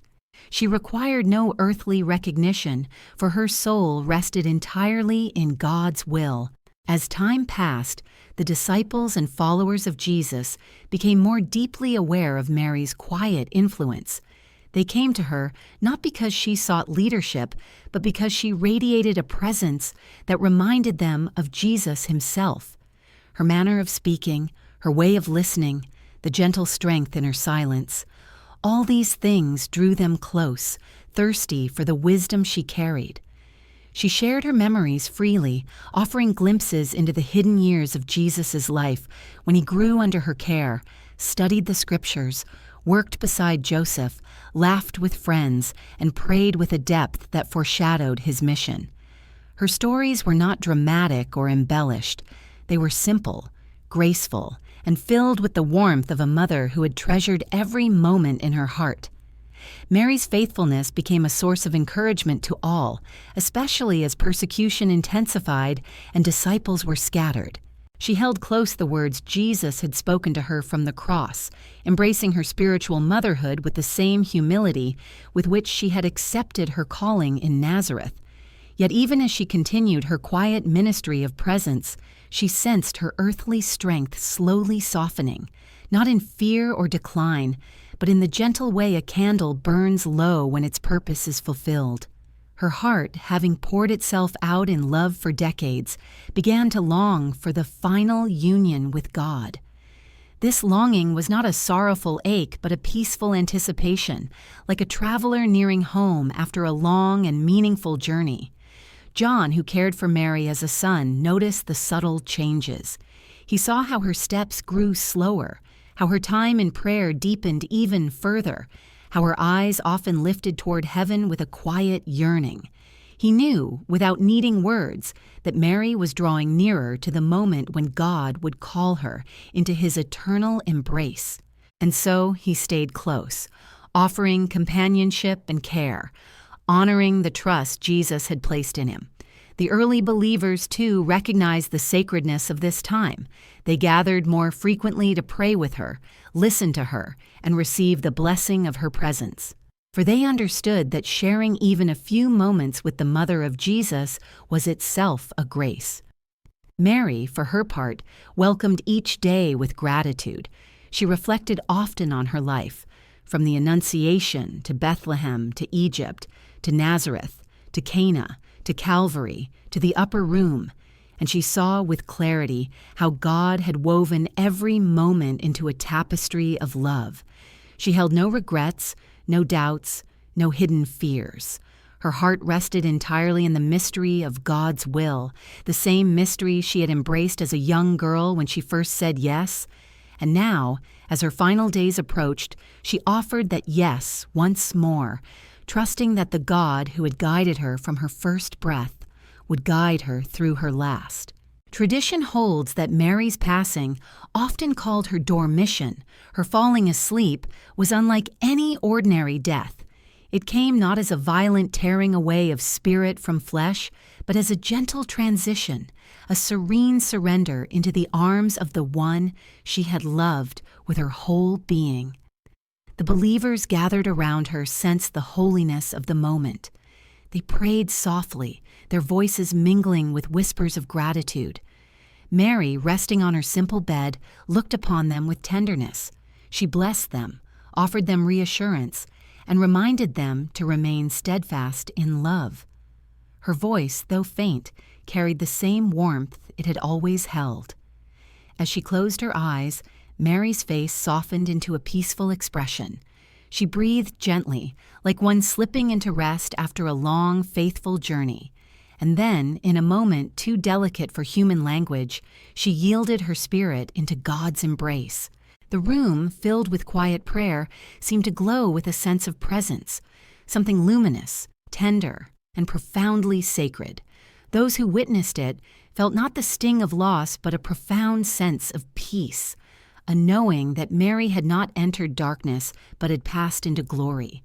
What followed is held tenderly in the tradition of the Church. The apostles, though scattered across lands, were said to have been gathered by divine grace to honor her passing.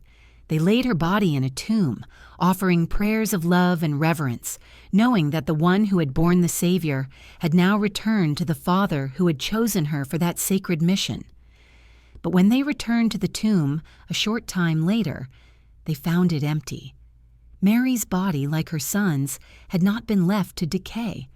God had drawn her into heaven, body and soul, honoring her unique role in salvation history and revealing the destiny that awaits all who belong to him. This event, known as the Assumption, was not a triumph of power, but a triumph of love, a gentle lifting of the one who had given her life so fully to God. Mary, crowned with glory, entered the fullness of the kingdom she had served with humble devotion. In heaven, she was not separated from the Church. Instead, her motherhood expanded beyond the confines of time and place, embracing every believer with a tenderness that flows directly from God's heart. She became not only the mother of Jesus and the mother of the early Church, but the mother of all Christians, a guide, an intercessor, a comforting presence for every soul who turns to her. From that moment onward, the faithful began to feel her nearness in ways both quiet and powerful. Her intercession became a source of miracles, consolations, and gentle encouragement. She appeared throughout history, not to draw attention to herself, but to draw hearts toward her Son. She whispered hope into the lives of the suffering, reminded the forgotten of their dignity, and offered a mother's touch to those who felt lost or alone. And so we continue, carrying the quiet wonder of Mary's Assumption into the centuries that followed, centuries in which her presence did not fade into the distant memory of early believers, but blossomed into a living nearness that crossed borders, cultures, languages, and generations. For Mary, taken body and soul into heaven, did not withdraw from the world she had walked with such humility. Instead, her motherhood deepened, expanded, and began to glow with a tenderness that countless souls would come to know intimately. She became, in the most profound and gentle sense, the Mother of Unending Miracles, one whose intercession, guidance, and consoling presence wove itself quietly through human history. Her apparitions were never loud or dramatic performances. They were invitations, gentle calls to turn back toward God, to trust, to hope, to love. In the early centuries of the Church, believers often spoke of sensing Mary's presence during times of persecution. When the faithful hid in catacombs, whispering prayers in the dim glow of oil lamps, they invoked her name as a mother who understood fear and sorrow. Artists carved her image into stone walls, painting her holding the Christ child with a tenderness that reminded them they were not alone. These early depictions were not merely devotional, they were cries of trust from hearts that longed for courage. And somehow, through these simple expressions of faith, countless souls felt strengthened, as though a mother's quiet hand rested upon their trembling shoulders. As Christianity spread through continents, stories of Mary's intercession multiplied. In lands far from Nazareth, lands she had never walked during her earthly life, people began to feel her nearness. Some experienced healing after praying through her intercession. Others found peace in moments of despair. Small chapels were built in her honor, humble places where shepherds, fishermen, mothers, and wanderers paused to whisper their needs. These stories, carried across generations, became the threads of a spiritual tapestry that revealed the constancy of Mary's love. Yet it was in particular moments of history, moments of crisis or profound need, that Mary's presence shone most clearly. One of the earliest and most tender accounts comes from Spain in the 1st century, where tradition holds that Mary appeared to the Apostle James on the banks of the Ebro River while she still lived on earth, offering him comfort in his discouragement and giving him a sign of hope that would one day become the great shrine of Our Lady of the Pillar.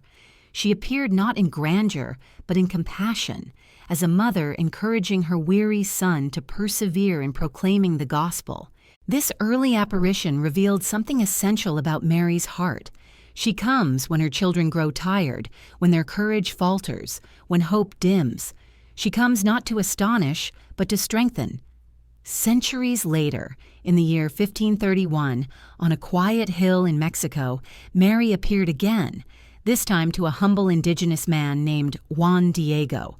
The world around him was fractured by cultural collision and spiritual confusion. Yet Mary came with the gentleness of dawn, speaking not in the language of conquerors, but in Juan Diego's own tongue. "Am I not here?" she said. "I who am your mother."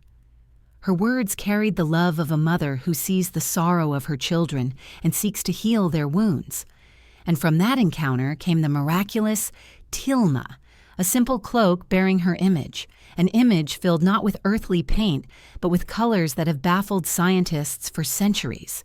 Millions found faith through that miracle, not because of its mystery alone, but because they felt the warmth of a mother drawing near to them. And then, in 1858, in the small village of Lourdes in France, Mary appeared to a young girl named Bernadette. The grotto where the apparition occurred was an unlikely place, damp, cold, forgotten. Yet Mary chose it with intention, standing there in radiant simplicity, calling for prayer, repentance, and trust. When the spring of healing water burst forth from the rocky ground, people flocked from every corner of the earth seeking comfort. Many found physical healing. Even more found spiritual peace. The sick, the lonely, the suffering. All found in that grotto, a place of grace where Mary's presence felt as gentle as a mother touching the forehead of her child. In 1917, amid the shadows of war, Mary appeared once more, this time to 3 shepherd children in Fatima, Portugal. Her message was woven with urgency, yet delivered with maternal tenderness. She asked for prayer, for conversion, for the simple offering of one's heart to God. She spoke of peace, pleaded for the world's repentance, and entrusted to the children secrets that revealed both the fragility and the hope of humanity. Her presence at Fatima reminded the world that heaven does not stand indifferent to human suffering. It listens, it intervenes, it calls souls back to the path of light. But Mary's miracles are not limited to these great apparitions alone. They are scattered through history like gentle footprints, subtle, quiet, often hidden. In lonely hospitals, Mary has been known to appear at the bedside of the dying, offering comfort in their final hours. In battlefields, soldiers have cried out her name and felt a shield of peace surround them. In dark nights of the soul, countless believers have felt her presence, not as a vision but as a whisper of hope. Her miracles come in many forms: a reconciliation between estranged family members, a healing of wounds long buried, a moment of courage when all seemed lost, a return to faith after years of wandering. These are the miracles that rarely make headlines, but shape lives in the most profound ways. Mary's apparitions and intercessions are never about drawing attention to herself. She always points toward her Son, leading souls toward Christ with the humility that defined every step of her earthly life. She invites prayer not for her glory, but for the salvation of the world. She calls for trust, not in her own power, but in the mercy of God. Her role as mother did not end with her Assumption. It blossomed into a universal mission of love. In every century, every continent, every culture, Mary has found a way to draw near. She appears to children, to saints, to sinners, to skeptics, to the broken, to the hopeful. She comes to remind humanity that heaven is closer than we imagine, that God hears every cry, and that love, divine, eternal love, reaches into the smallest corners of our lives. And so we continue, carrying the gentle question of unseen miracles into the final chapter of Mary's story. Yet not truly a final chapter, for her presence continues to move quietly through the world, shaping hearts, inspiring devotion, and offering a mother's comfort to every generation that seeks her. If the earlier parts of Mary's life reveal how God works through humility, trust, and hidden surrender, then these centuries after her Assumption reveal something just as profound, that love does not end. It expands, it grows, it adapts to the needs of each era, finding simple pathways into the human heart, meeting people exactly where they are, just as Jesus did. Mary's legacy, therefore, is not confined to the pages of Scripture or the memories of the early Church. It is alive, luminous, and woven into the very fabric of Christian life. As Christianity spread across continents and took root in cultures distant from her earthly home, Mary's presence traveled with it, not in the sense of being carried as an artifact of history, but in the living, breathing way a mother is present in the lives of her children. In cathedrals and small chapels, in mountain shrines and village grottos, in families kneeling by candlelight, Mary's name became a source of peace. People invoked her not because they believed she replaced Christ, but because they knew she led them to Him with the tenderness of someone who loved Him first, loved Him most purely, and loves all who follow Him with a heart shaped by grace. Throughout the centuries, the Rosary emerged as one of the most beloved expressions of devotion to Mary. Its beads, simple and smooth beneath the fingers, became for countless souls a pathway into contemplation. Each prayer invited the heart to slow down, to breathe, to drift gently into the mysteries of Christ's life through Mary's gaze. The joyful mysteries echoed Mary's early years. The sorrowful mysteries traced the shadowed road to Calvary. The glorious mysteries awakened with the light of resurrection and the Assumption. And the luminous mysteries added later reflected the radiance of Jesus' public ministry. For the elderly who prayed the rosary by lamplight, for mothers praying during sleepless nights, for children learning faith in small steps, the rosary became a companion, a gentle rhythm that mirrored the comfort of Mary's presence. In monasteries and convents, Mary's example inspired men and women to dedicate their lives to prayer, humility, and service. Her life offered a blueprint for contemplative love, a heart attentive to God, a spirit open to grace, a willingness to embrace both joy and sorrow in trust. Many religious communities adopted her as their patroness, finding in her a model of purity, perseverance, and maternal care. The cloistered nuns who whispered her name in prayer during the quiet hours of dawn carried forward Mary's spirit in a world that often rushed past stillness. The missionaries who traveled to remote corners of the earth carried her image as a silent companion, trusting that wherever they went, she too walked beside them, softening hearts before they spoke a single word. As time moved through the Middle Ages into the Renaissance and beyond, artists and musicians found in Mary an endless source of inspiration. Masters of brush and chisel portrayed her with luminous tenderness, her face serene, her hands open, her posture reflecting the harmony of heaven and earth. Composers wrote hymns and chants in her honor, melodies that lifted the soul gently upward as though carried on wings of grace. Cathedrals blossomed across Europe, dedicated in her name, their stained glass windows telling her story in colors that glowed like jewels when sunlight touched them. These artistic expressions were not mere decorations. They were acts of devotion, attempts to capture the quiet majesty of a woman who had said yes to God with her entire being. In more recent centuries, Mary's legacy found new expressions. Families placed statues of her in gardens, letting the morning dew settle on her outstretched hands. Travelers carried small medals for protection and comfort, whispering prayers on crowded trains and quiet roads alike. Communities built shrines on hillsides where apparitions had occurred, creating places where pilgrims could walk slowly, breathe deeply, and feel their burdens ease. In times of war, Mary became a symbol of peace. In times of plague, a symbol of comfort. In times of confusion, a symbol of steady faith. She adapted to every generation not by changing who she was, but by offering her motherly presence to the needs of the moment. In the 20th century, as the world confronted unprecedented turmoil, Mary's voice echoed through new apparitions and devotions. Her call at Fatima to pray for peace and conversion became a lifeline for millions. Her presence at Medjugorje, still discerned with careful reflection, stirred countless souls to prayer and renewal. Her messages consistently pointed back to the gospel, asking for faith, humility, and trust. In a world growing increasingly noisy, her invitations always led towards silence, simplicity, and contemplative love, the kind of love that steadies the soul. Today, Mary remains a mother for all who seek her. She comforts the lonely widow praying in a quiet house. She listens to the whispered plea of a father who fears he has failed. She watches over the child who struggles to sleep and the elderly man who carries memories heavier than his strength. She sits beside hospital beds, guiding souls gently toward trust in suffering.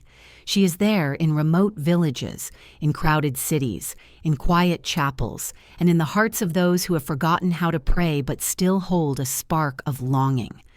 For Mary's motherhood is not limited by time or space. It flows wherever grace is welcomed, wherever hearts need comfort, wherever tears fall unnoticed by the world. As generations come and go, Mary continues to whisper the same message she once spoke to the servants at Cana. Do whatever he tells you. Her entire mission is to lead souls to Christ, to help them trust his mercy, to encourage them when faith feels difficult, and to remind them that love is always stronger than fear. She does not overshadow her Son, she magnifies him as she proclaimed in her Magnificat. Her presence is like moonlight, gentle, reflective, illuminating the path without drawing attention to itself. For those nearing the end of their earthly journey, Mary becomes a quiet companion, guiding them toward the promise her Son made, that death is not the end but a doorway into eternal life. Countless believers have whispered her name in their final breaths, trusting that the Mother who stood at the foot of the cross will also stand beside them as they pass into God's embrace.